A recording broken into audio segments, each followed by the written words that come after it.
감사합니다. 우리 오늘은 소요리 문답 16문, 17문 같이 공부하도록 하겠습니다. 우리 먼저 성경 같이 찾아서 읽겠습니다. 로마서 5장에 있는 말씀입니다. 로마서 5장 12절부터 21절까지 말씀 보겠습니다. 로마서 5장 12절에서 21절까지 말씀입니다.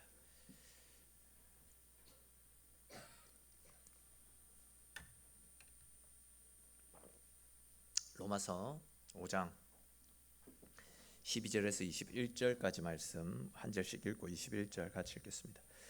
그러므로 한 사람으로 말미암아 죄가 세상에 들어오고 죄로 말미암아 사망이 들어왔나니 이와 같이 모든 사람이 죄를 지었으므로 사망이 모든 사람에게 이르렀느니라.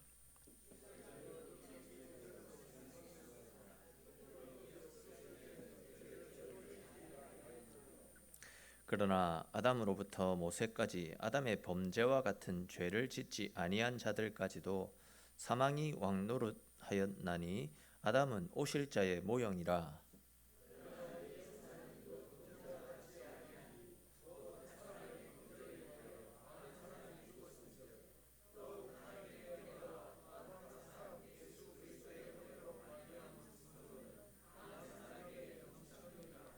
또한 이 선물은 범죄한 한 사람으로 말미암은 것과 같지 아니하니 심판은 한 사람으로 말미암아 정죄에 이르렀으나 은사는 많은 범죄로 말미암아 의롭다 하심의 이름이니라.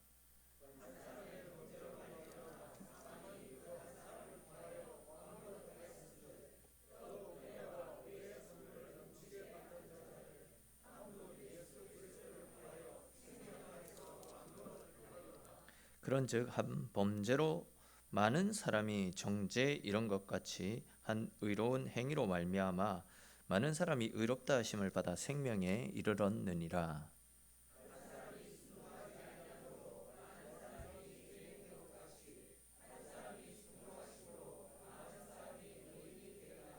율법이 들어온 것은 범죄를 더하게 하려 함이라. 그러나 죄가 더한 곳에 은혜가 더욱 넘쳤나니 이는 죄가 사망 안에서 왕노릇한 것 같이 은혜도 또한 의로 말미암아 왕노릇하여 우리 주 예수 그리스도로 말미암아 영생에 이르게 하려 함이라. 아멘. 자, 오늘은 16문 17문 같이 공부할 건데 제가 16문 질문을 읽으면 앞을 보시면서 답을 해 주시면 되겠습니다. 제가 먼저 질문하겠습니다. 아담의 첫 범죄로 모든 인류가 타락하였습니까?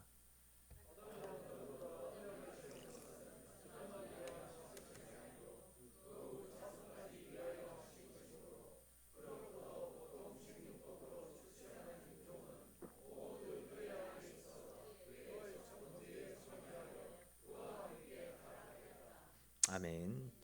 자, 오늘 나눌 이 소요리 문답 16문에서는 아담의 첫 범죄로 인하여 모든 인류가 타락하였습니까? 이런 질문이 나타나죠. 그리고 이제 그 답으로는 아담으로 더불어 언약을 세우신 것은 그만 아담만 하나님과 맺은 언약이 아니고 그 후에 있는 모든 자손들까지도 함께 맺은 언약이기 때문에 아담의 후손들 그로부터 생육되는 모든 인류는 모두 그 안에서 그의 첫 범죄에 참여하여 그와 함께 타락하였다. 이렇게 답을 하고 있습니다. 즉 아담의 범죄로 말미암아 세상에 죄가 들어왔다라는 이야기입니다. 아담의 범죄로 말미암아 내가 죄를 짓지 않았음에도 불구하고 나는 죄인이라고 하는 그런 어떤 신분을 가지고 이 땅에 태어났고 이 땅에서 살게 되었다. 그런 이야기입니다. 사실 저도 이제 처음 교회에 나왔을 때 왜 아담이 죄를 지었는데 그 죄를 내가 물려받아야 되는가? 이런 의문들이 많이 들었던 것이 사실입니다. 도대체 아담이 지었던 죄가 얼마나 크고 치명적이길래 한 사람의 죄가 그 이후에 모든 인류에게까지 미치는 것인가? 이런 생각이 많이 들었더랬습니다. 아담이 지은 죄는 뭐 보통 사람들이 지은 죄와는 아주 중요한 특징이 있습니다. 그것이 무엇이냐면 그가 인류 최초로 죄를 지었다라는 거죠. 또 그가 세상 속에 죄를 최초로 들어오게 만든 장본인입니다. 다시 말해서 죄가 없었던 세상 속에 죄가 들어왔다라는 것은 어떤 도시에 커다란 방사능이 유출된 것과 마찬가지라 할 수 있습니다. 한 사람의 실수로 방사능이 유출되어서 심각한 피해를 입게 된 것이죠. 지금도 코로나가 유행을 하고 있는데 아직도 사람들은 이 코로나의 발발점인 그 중국 우한이죠. 그 우한 모든 책임이 중국에 있다라고 이야기를 하고 있습니다. 그 중국 때문에 모두가 지금 괴로워하고 있다. 한 나라 때문에 우리 모두가 이런 고통 가운데 빠지고 있다. 그렇게 이야기를 하고 있는 거죠. 조금 오래된 이야기인데 혹시 기억하는지 모르겠는데 어떤 나라에서 마라톤 대회가 국제 마라톤 대회가 있었습니다. 근데 이제 그 대회에 참석했던 사람 중에서 단 한 사람 1등으로 들어왔던 사람을 제외하고는 모든 사람들이 다 실격패 처리가 된 대회가 있었습니다. 그 이유가 무엇이냐면 1등과는 2등 그룹이 조금 거리가 있었던 모양인데 그 2등 그룹을 주도하고 있던 선두주자가 트랙을 잘못 본 겁니다. 그래서 이제 조금 더 가서 턴을 해야 되는데 잘못된 트랙에서 그러니까 조금 덜 간 시점에서 턴을 했고 그 턴을 돌았던 겁니다. 근데 이제 그것이 정해진 42.195km보다도 한 몇십 미터, 한 1, 20m 정도 짧은 거리였는데 대회 규정상 42.195km를 달리지 않았기 때문에 모두가 실격 처리가 되었던 겁니다.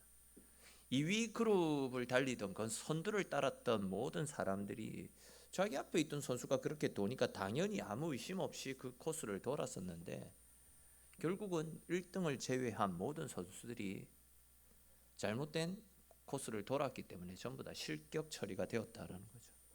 그 대회에 자신의 미래를 걸고 수많은 땀을 흘린 선수들도 많이 있었을 것인데 한 사람의 실수로 인해서 그 뒤를 따르던 모든 사람들이 절망과 허탈함에 빠졌습니다. 42.195 그 킬로미터를 돌아가는 거 절대 쉽지 않은 일입니다. 아니, 죽을 고생을 해서 겨우겨우 돌았는데 잘못된 코스를 돌았다고 모든 기록들을 인정받지 못했으니까 얼마나 그 실수가 뼈아프겠습니까? 분명 2위로 달렸던 사람은 고의로 그런 잘못을 한 것이 아니었습니다. 분명히 실수였습니다. 근데 그 한 사람이 가져왔던 실수가 모든 사람들에게 치명적인 결과를 가져다 주었던 겁니다. 실격 처리를 당한 모든 선수들이 자신들의 억울함들을 호소해 보았지만 대규정상 어쩔 수 없는 일입니다. 억울하지만 그들은 구제받지 못한 채 그들의 고향으로 돌아갈 수밖에 없었던 겁니다. 소요리문답 16문이 지금 말씀하고 있는 것도 이와 같은 이치다 할 수 있습니다. 아담의 범죄로 인해서 아담 이후에 태어난 모든 후손들은 아담이 범한 모든 죄를 그대로 안고 이 세상 가운데 태어나게 되었습니다. 이것이 모든 인류에게 정해진 운명이다 할 수 있습니다. 억울하지만 어찌 손을 쓸 수 있는 방법이 없었다라는 거죠. 이것뿐만이 아닙니다. 우리 소요리문답 17문도 같이 읽고 답을 해보도록 하겠습니다. 17문 제가 읽겠습니다. 그 타락이 인류를 어떠한 상태에 이르게 하였습니까?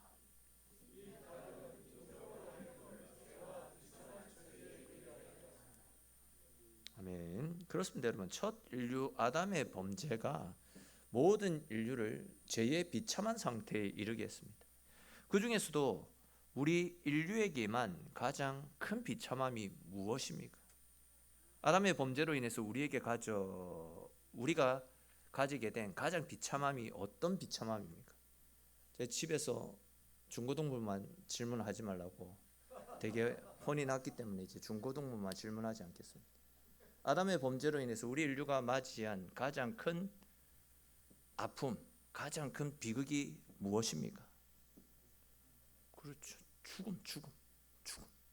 아담이 지은 죄로 인해서 죽음이 이 세상 가운데 찾아오게 되었습니다. 최초의 인간에게는 죽음이라는 것이 존재하지 않았습니다. 그러나 아담이 지은 범죄로 인해서 인간의 삶 속에 사망, 즉 죽음이 찾아오게 된 것이죠. 죄의 삭슨 사망이라는 로마서 6장 22절에 기록된 말씀처럼 아담이 지은 범죄로 말미암아 우리 인간에게 죽음이 찾아오게 되었습니다. 그것뿐만이 아니라 원래는 에덴 동산같이 모든 인류는 그냥 평안한, 아픔과 염려와 근심 걱정이 없는, 궁핍함이 없는 그런 좋은 세상에서 평안의 삶을 살 수 있었는데, 아담의 범죄로 인해서 고통과 아픔, 절망과 낙심이라는 것이 우리에게 주어지게 되었습니다. 그렇기 때문에 우리가 살아가는 동안에는 누구도 예외 없이 끊임없이 이런저런 풍파를 맞이할 수밖에 없는 겁니다. 이처럼 우리 인간은 아담의 범죄로 인해서 죄인의 신분을 가지고 태어나게 되었고 또 죽음을 맞이하게 되었습니다. 인생을 살아가는 동안 계속해서 절망과 고통의 순간을 맞이해야만 합니다. 또한 죽어서도 죽는 것으로 끝나는 것이 아니라 하나님의 영원한 심판, 형벌 가운데 떨어지게 됩니다. 그야말로 우리 인간의 삶은 절망 그 자체입니다. 진짜 말 그대로 고난의 연속입니다. 그러나 하나님께서는 절망 그 자체인 우리 인생을 모른 척 외면하시지 않았습니다. 우리를 그냥 죄악 가운데 내버려 두시기로 결정한 것이 아니라 그런 우리를 긍휼히 여기셔서 우리를 구원하시기로 구원 계획을 세우셨습니다.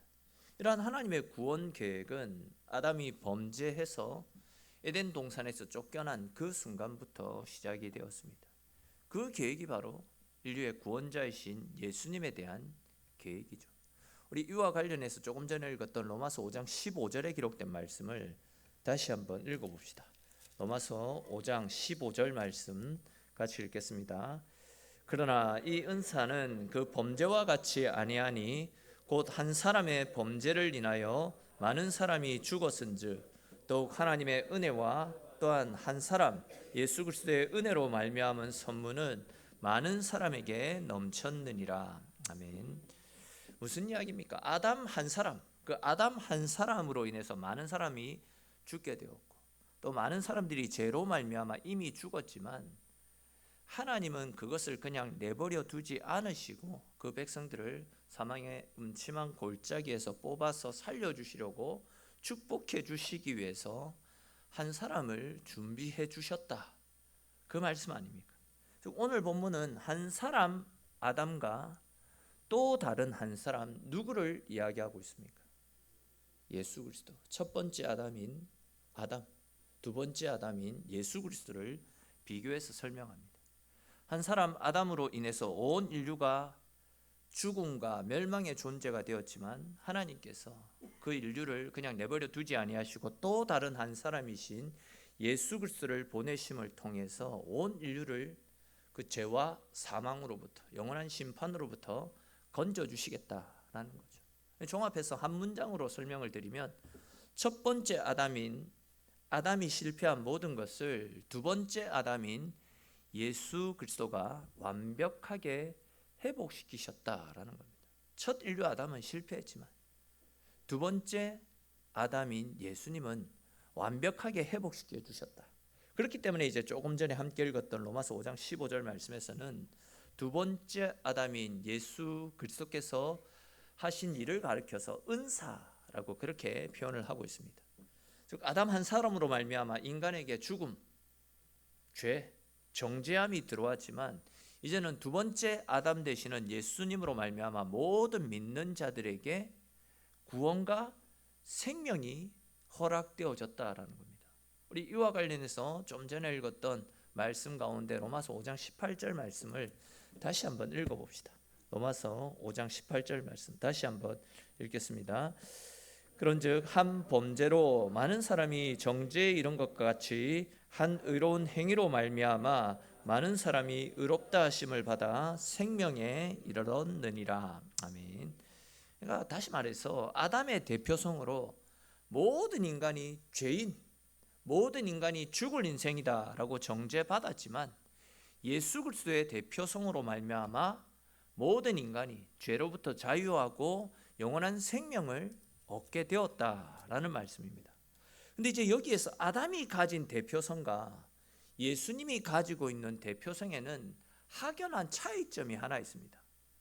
여러분, 아담 한 사람이 범죄함으로 말미암아 모든 인간에게 죽음이 찾아왔잖아요. 죄인의 자녀라는 죄의 굴레가 씌워졌는데, 이것은 자동적으로 주어지는 일입니까? 아니면 우리의 선택으로 이루어지는 일입니까? 자동적으로, 그렇죠. 자동적으로 이루어진 일입니다. 아담의 피를 이어받는 우리 모든 인류는 모태에서 날 때부터 해서 자동적으로 죄를 지닌 죄의 자녀로 이 땅 가운데 태어나게 됩니다.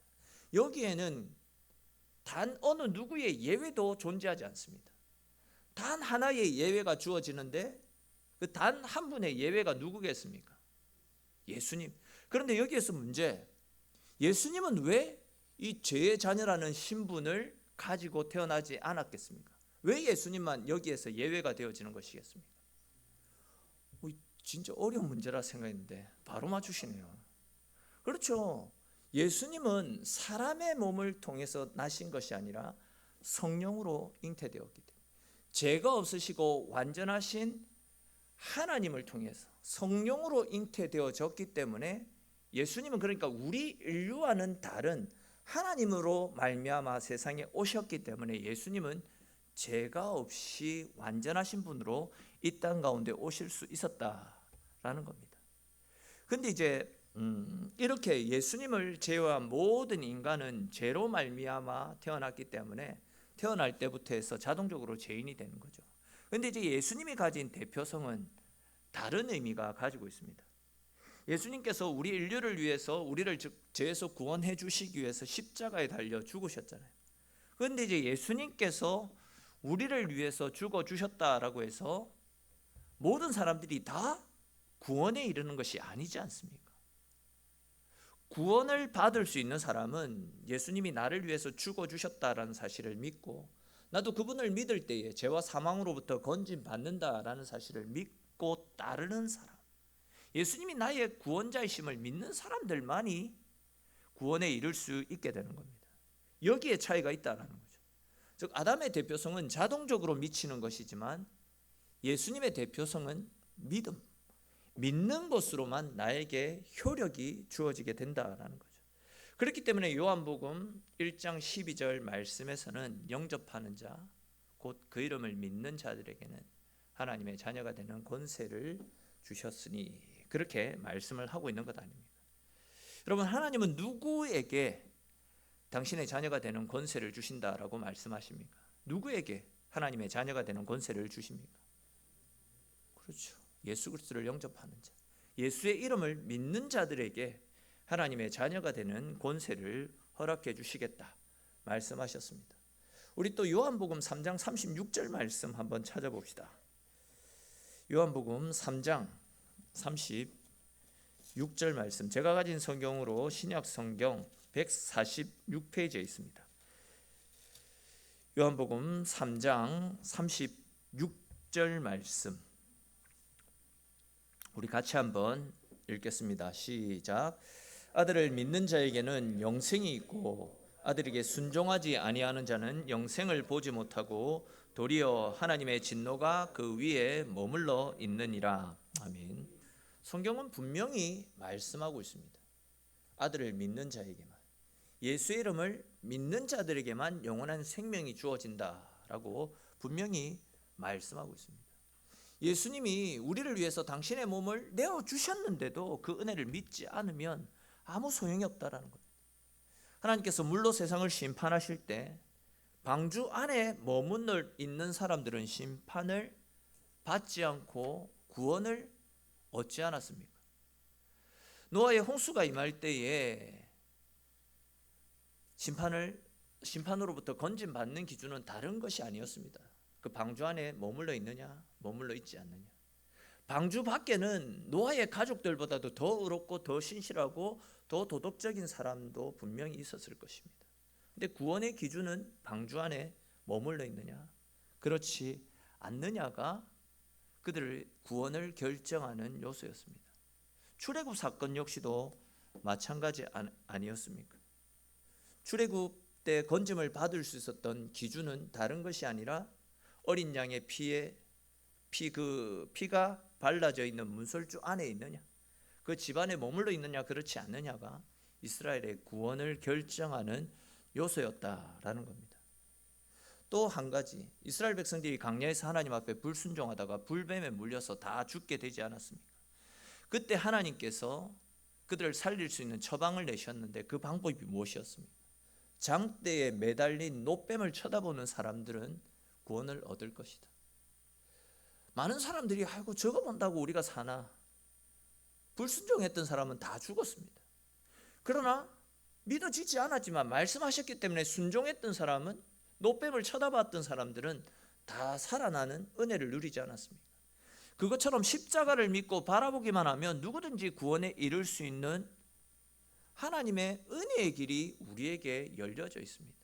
의심이 되고 믿어지지 않는, 세상 논리로는 설명할 수 없는 그런 이야기지만 하나님의 말씀이 임하셨기 때문에 말씀대로 믿고 순종하는 사람들에게 하나님이 허락하여 주시는 영원한 생명과 구원의 은혜가 이르게 될 줄로 믿으시기를 축원합니다. 근데 안타깝게도 많은 사람들이 이 쉬운 일을 하지 않습니다. 뭐 힘이 드는 것도 아니고 수고나 노력, 어떤 고행을 우리에게 요구하는 것도 아니고 믿기만 하면 되는데, 사람들은 이 쉬운 일을 하지 않아서 멸망의 구렁텅이 속으로 빠져들고 있는 상황입니다. 우리 주변에도 이런 사람들이 얼마나 많이 있습니까? 그렇기 때문에 우리는 주변에 믿지 않는 사람들을 안타깝게 여기고 단 한 생명이라도 주님께 인도하는 것이 우리에게 맡겨주신 본분이다라는 사실을 다시금 깨달아서 십자가의 복음을 들고 세상을 향해서 나아가는 우리의 삶이 되어져야 될 겁니다. 특별히 이번 명절, 제가 계속 말씀드렸듯이 명절은 가족들에게 복음 전하기 제일 좋은 때입니다. 우리가 말하지 않아도, 우리가 달려가지 않아도 그들이 알아서 다 모여 있지 않습니까? 그들에게 복음을 전할 수 있는 가장 좋은 때가 명절입니다. 우리 주변에 우리 가족들에게, 친지들에게 십자가의 복음이 우리를 살리고 구원하는 유일한 방법임을 전하고 알리며 주님 안에서 거룩하고 복된 명절을 보내는 저와 여러분들이 될 수 있기를 바랍니다. 우리 계속해서 이 실패한 첫사람 아담의 뒤를 이은 두 번째 아담, 즉 예수님으로 인해 이루어진 구원의 능력이, 구원의 은혜가 얼마나 크고 놀라운 은혜인지에 대해서만 간단하게 살펴보고 말씀을 마무리하겠습니다. 앞에서 우리가 계속해서 살펴보았던 것처럼 첫사람 아담으로 말미암아 세상에 죄가 들어왔습니다. 그리고 이제 그 죄로 말미암아 모든 사람이 죽음에 이르게 되었습니다. 좀 더 이제 자세하게 말씀을 드리면 첫사람 아담으로부터 시작되어진 죄로 말미암아 아담에게 내려졌던 그 죄의 진노와 죄인이라는 신분이 그대로 유전이 되어서 아담 이후에 모든 사람들은 죄값으로 말미암아 사망에 이르게 되었습니다. 이러한 현상에 대해서 사도 바울은 로마서 5장 말씀에서 사망이 우리 인간에게 왕노릇한다 이렇게 표현을 하고 있습니다. 좀 다른 관점에서 말씀을 드리면 예수 그리스도의 십자가 이전에 우리는 사망의 권세에 지배를 당한 채 살아가고 있었다. 사망이 우리를 이리저리 이끌고 다녔다라는 그런 이야기입니다. 즉 십자가 이전에 우리의 삶은 죄가 지배하는 인생, 사망의 세력이 지배하는 죄악된 삶이었다라는 거죠. 그러다 보니까 우리의 삶은 항상 본능적으로 죄짓고 부정적이고 세상적인 것들을 추구하며 살아갑니다. 은혜로운 자리, 또 하나님께서 허락하여 주시는 영적인 은혜를 사모하기보다도 내 육신의 쾌락이 머무는 자리, 돈이 있는 자리, 내 개인적인 욕심을 채울 수 있는 자리를 더 추구하며 살아가는 것이 솔직한 우리 인간의 본성이라 할 수 있습니다. 심지어 그 세상적인 것들을 추구하느라고 하나님을 대적하기까지 하는 것이 우리의 모습이다 할 수 있죠. 근데 이제 이 모든 일들이 사망의 권세 때문에 생겨나는 일이다라는 겁니다. 사망의 권세가 우리 인생에서 왕노릇하기 때문에, 우리 인생을 지배하고 다스리기 때문에 많은 사람들이 날마다 이런 비참한 모습을 겪으면서 살아가고 있습니다. 하지만 십자가 이후의 모습은 어떻게 달라집니까? 이제는 사망 안에서 사망이 우리를 다스리는 것이 아니라 예수님의 은혜로 말미암아 생명이 우리를 다스리고 우리 안에 왕노릇하고 은혜가 우리의 삶 가운데 새로운 주인이 되었습니다.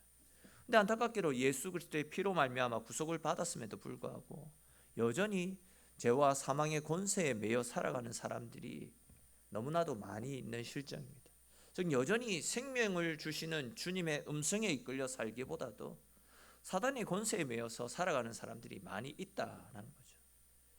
여러분, 우리는 반드시 기억할 필요가 있습니다. 하나님께서는 예수 그리스도를 십자가에 죽게 하심으로 우리에게 은혜와 생명이 있는 새로운 삶을, 하나님의 자녀로서의 권세를 허락해 주셨습니다. 그리스도의 이름으로 왕노릇하는 자들에게는 하나님께서 넘쳐나는 은혜를 부어주시겠다. 하나님이 우리에게 하신 약속 아닙니까? 사실 우리가 믿음이 없어가지고 하나님의 은혜를 의심하기 때문에, 또한 구하고 찾을 때 하나님이 은혜 주신다라고 말씀하셨는데 우리가 믿음이 약해서, 의지가 부족해서 하나님 앞에 구하지 않기 때문에 그 사랑과 그 은혜를 완전히 받아 누리지 못하는 것이지, 우리가 진짜 말씀대로 하나님을 나의 피난처로 삼고 믿음으로 살아가게 될 때에 하나님이 우리에게 베풀어 주시는 하늘의 은혜는 우리가 상상하는 것 더 이상의 크고 풍성한 은혜들로 우리의 삶을 채워주십니다. 혹 우리가 하나님 과연 이런 것도 들어주실까 하고 쭈뼛쭈뼛 거리며 구하는 것도 있을 것입니다. 근데 우리가 예상하는 것보다도 더 좋은 것들로, 더 신령한 것들로 우리의 삶을 채워주시기를 원하시는 분, 그분이 우리 하나님이시다라는 거죠. 이러한 하나님의 은혜를 날마다 삶 가운데 받아 누렸던 다윗이 했던 고백이 시편 23편 말씀에서 보시면 내 잔이 넘치나이다 라는 고백 아니었습니까? 다윗은 날마다 하나님 베풀어 주시는 은혜 속에서 내 잔이 넘칩니다 라는 그런 고백으로 넘쳐나도록 부어주시는 하나님의 은혜를 찬송했습니다. 누가복음 5장 말씀에도 보시면 예수님께서 베드로를 향해서 깊은 곳으로 가서 그물을 던져라 라고 말씀하셨을 때, 그 말씀에 순종해서 깊은 곳으로 가서 그물을 던졌을 때에 어떤 일이 일어났습니까? 그물이 찢어질 정도로 수많은 고기를 잡지 않았습니까? 또한 오늘 오전에 살펴보았던 가나의 혼인잔치집에서 예수님께서 베풀어 주셨던 기적도 그런 기적 아닙니까? 주의 말씀을 따라서 쓸모없던, 자리만 차지하고 있던 그 빈 항아리에 물을 부었을 때에 잔치 내내 먹고도 남을 만한 최상급의 포도주로 인해서 잔치집이 마지막 날까지도 기쁨으로 즐거움으로 가득 넘쳐날 수 있었던 겁니다. 오병이어 기적 역시도 마찬가지입니다.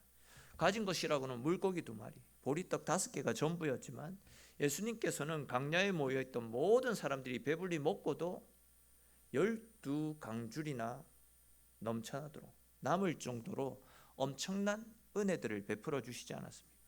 이것이 바로 하나님께서 당신의 이름을 믿고 구하는 사람들에게 허락하여 주시는 하나님의 은혜다라는 거죠. 예수 그리스도의 십자가를 믿고 그분 안에 거하는 사람들에게는, 그분 안에서 생활하는 사람들에게는 하나님이 끊임없이 이런 은혜를 베풀어 주시겠다라고 우리에게 약속하셨습니다. 우리는 죄로 인해서 넘어지고 실패하는 연약한 인생이지만 하나님은 그런 우리를 포기하지 아니하시고 그런 우리들에게 큰 은혜와 사랑을 베풀어 주시기 위해서, 우리를 죄와 사망으로부터 건져 주시기 위해 예수님을 보내어 주셨습니다. 첫사람 아담을 통해서는 죄와 사망, 수고로운 짐들이 우리 인류에게 주어졌지만 두 번째 아담인 예수 그리스도를 통해서는 죄와 사망의 권세를 이기고 영원한 생명을 누릴 수 있는 하늘의 복이 우리에게 주어졌습니다. 더 나아가서 우리가 그분의 은혜를 믿고 십자가 안에 거하는 삶을 살아가게 될 때에는 우리 잔이 넘쳐나도록 채워주시는 하나님의 폭포수와도 같은 새로운 은혜들이 날마다 우리 인생 가운데 끊이지 않고 더하게 될 것임을 성경은 지속적으로 우리에게 말씀하고 있지 않습니까? 다시 말해서 예수 안에 머무는 자들은 죄인이 의인되고 사망에서 생명으로 옮겨지고 또 죄가 머물러 있는 것이 은혜가 넘쳐나는 하나님의 복으로 풍성해지는 생명을 누릴 수 있게 될 것입니다. 이 모든 것들이 둘째 아담 예수 그리스도를 믿고 의지하는 사람들에게 허락하여 주시는 하나님의 복임을 분명히 말씀하고 있습니다. 저와 여러분들 모두가 날마다 예수 안에 머물러 계심을 통해서, 날마다 주께로 가까이 나아가 주님과 동행하는 삶을 살아가심을 통해서 세상이 주는 복이 아니라 잠시 잠깐 우리를 기쁘게 하고 결국은 사라지고 마는 이런 헛된 복이 아니라 하나님께서 주시는 영원한 복, 천국 문을 열 수 있는 그 영원한 복을 받아 누리시고 우리의 삶 속에서도 다윗이 고백했던 것처럼 내 잔이 넘쳐나나이다 라는 이런 고백이 끊이지 않고 지속적으로 나오게 되고, 더 나아가 우리에게 넘쳐나는 그 많은 복들을 우리 주변에 믿지 않는 사람들에게도 자연스럽게 나누어 주고 증가하는 데 열심을 내며 언제나 주님 안에서 승리하는 저와 여러분들의 인생이 될 수 있기를 주님의 이름으로 축원합니다. 오늘 주신 말씀들을 생각하면서 한번 같이 기도합시다. 첫사람